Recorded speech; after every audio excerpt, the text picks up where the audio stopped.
जितिया व्रत कथा पूजा विधि जाने विस्तार से।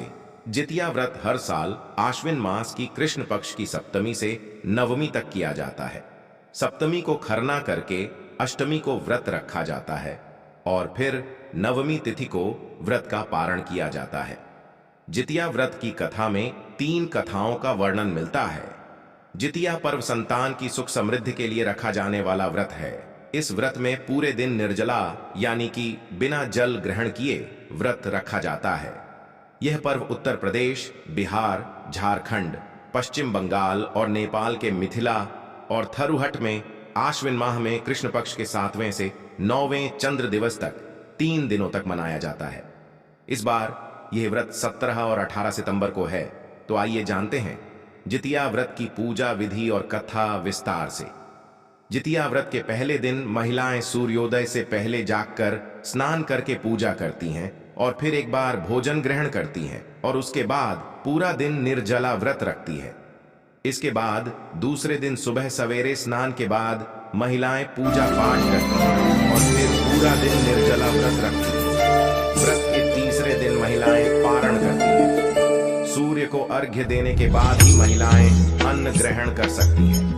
मुख्य रूप से पर्व के तीसरे दिन झोर भात, मरुआ की रोटी और नौनी का साग खाया जाता है। अष्टमी को प्रदोष काल में महिलाएं जीमूत वाहन की पूजा करती है।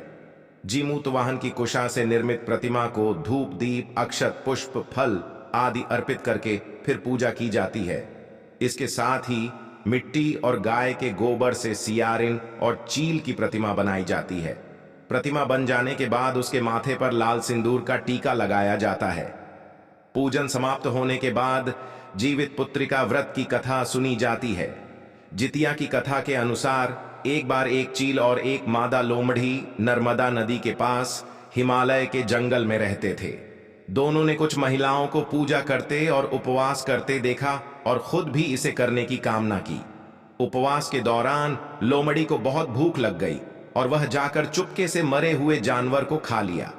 दूसरी ओर चील ने पूरे समर्पण के साथ व्रत का पालन किया और उसे पूरा किया। अगले जन्म में दोनों ने मनुष्य रूप में जन्म लिया। चील के कई पुत्र हुए और वह सभी जीवित रहे, लेकिन सियार के पुत्र होकर मर जाते थे।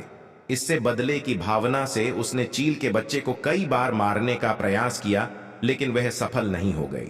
बाद में चील ने सियार को अपने पूर्व जन्म के जितिया व्रत के बारे में बताया। इस व्रत से सियार ने भी संतान सुख प्राप्त किया। इस तरह यह व्रत संतान सुख की प्राप्ति के लिए जगत में प्रसिद्ध हुआ।